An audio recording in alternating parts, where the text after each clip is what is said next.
Uy, shh, anong inantay mo dyan? Halika na, may kwento ako sa'yo, makinig ka. Alam mo ba na meron na namang bangayan na namamagitan ng TVG at Tape Corporation? Round 2 na naman itong bangayan na to. Itong dalawang to parang aso't pusa. Lagi may pinag-aawayan. Ang pagkakaiba lang, ang aso't pusa ang pinag-aawayan pagkain. Ito, ang pinag-aawayan, itbulaga.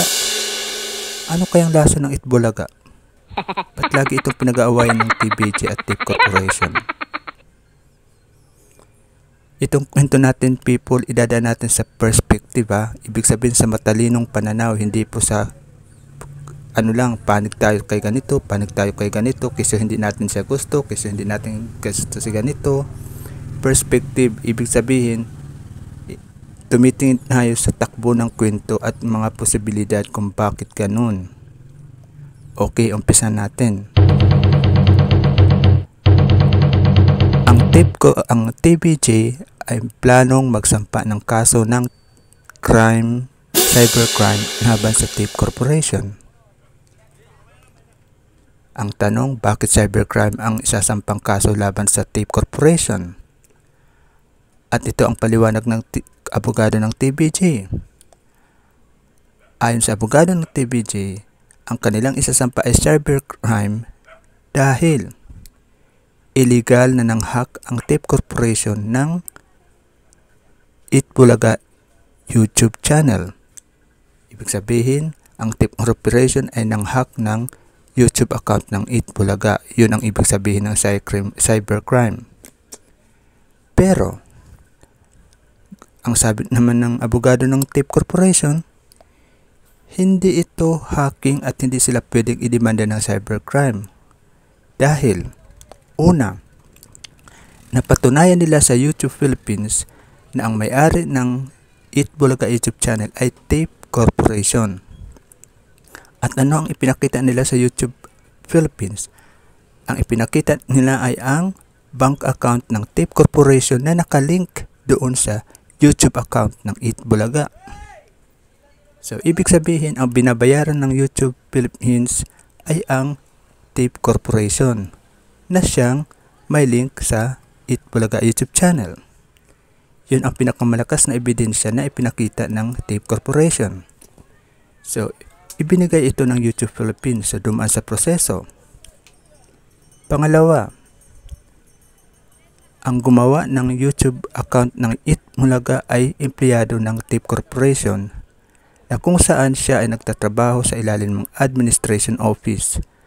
At dahil siya ay nasa administration office, siya ay tinuturing ng representative ng company para i-represent kung ano man ang tungkol sa Tape Corporation na nakalink ang account doon sa YouTube account ng Itbulaga YouTube channel. Dalawa ang naipresenta ng Tape Corporation. Una, ang bank account ng Tape Corporation. Pangalawa, ang empleyadong gumawa ng YouTube account para sa Itbulaga YouTube channel. So, yan ang paliwanag ng Tape Corporation na siya namang nabigyan ng access ngayon ng YouTube Philippines. Kaya ngayon, ang Tape Corporation ang may access ngayon sa Itbulaga YouTube channel. Kaya kung napapansin ninyo, ang laman ng mga video na in-upload sa Itbulaga YouTube channel ay mga video na bago ngayon na sila Yorme, Paulo at iba pang host. At bago na rin ang caption doon sa banner ng YouTube ng Itbulaga YouTube channel, may caption na mas pinasaya. Dati wala yung ganyan. Ibig sabihin, hawak na ng Tape Corporation ang Itbulaga YouTube channel. Punta naman tayo sa side ng TVG. Ang sabi ng abogado ng TVG,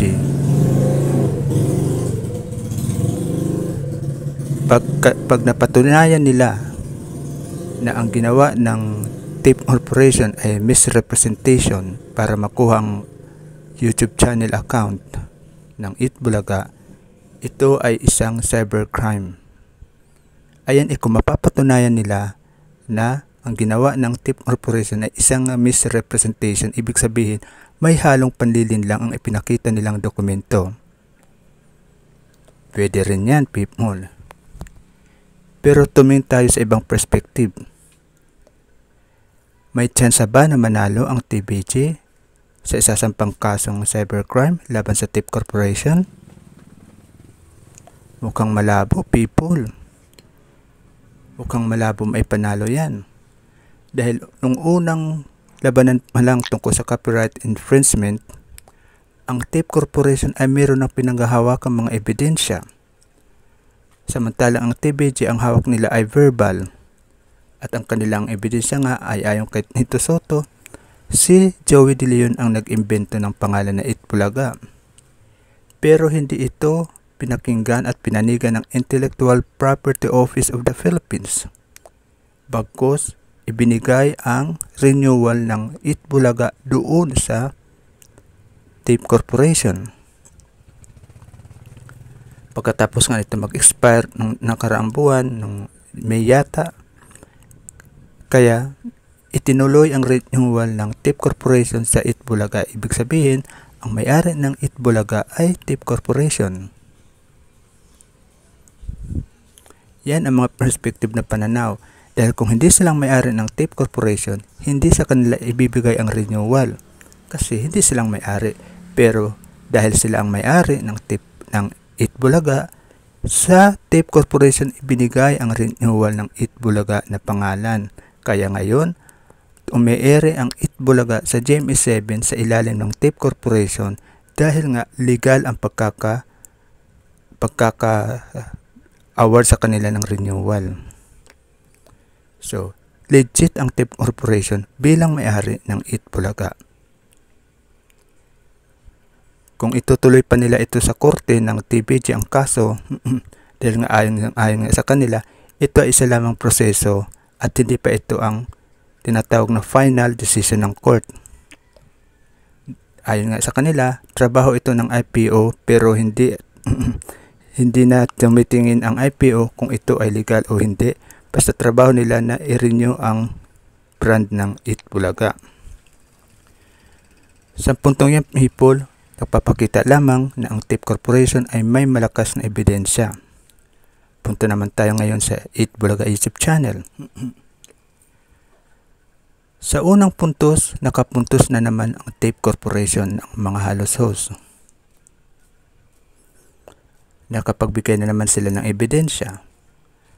At kaya nga, nasa kontrol nila ngayon ang Itbulaga YouTube channel. Ano ang ibig sabihin nito, people? Tumingin na naman tayo sa ibang pananaw o perspective para maging matalino tayong tagapakinig, tagasuri sa mga kwento.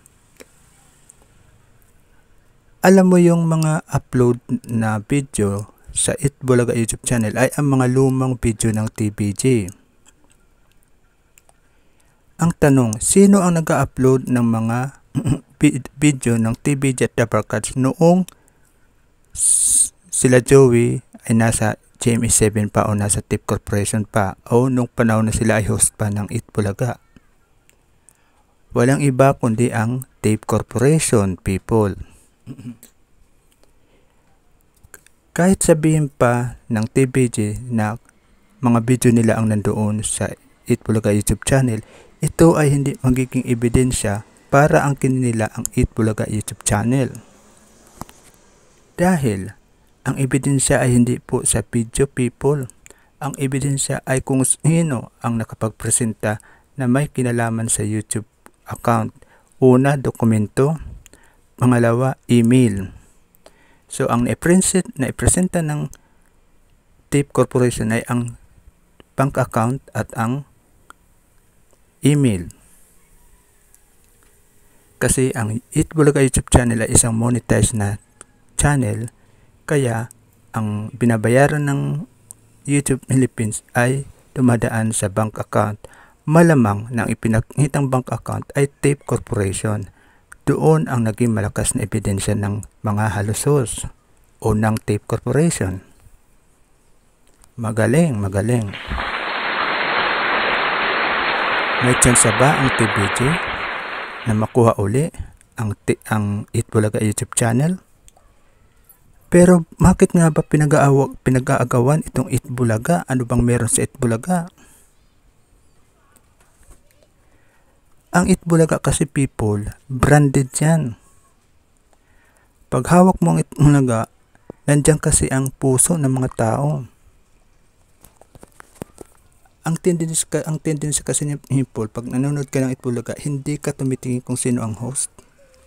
Tumitingin ka dahil siya ay Itbulaga. Dahil nakaukit na kasi ang Itbulaga sa puso't isipan ng mga Pilipino noong unang panahon pa. Biruin mo naman, 44 years itong tumakbo. Ibig sabihin, legend po ito ang pangalan.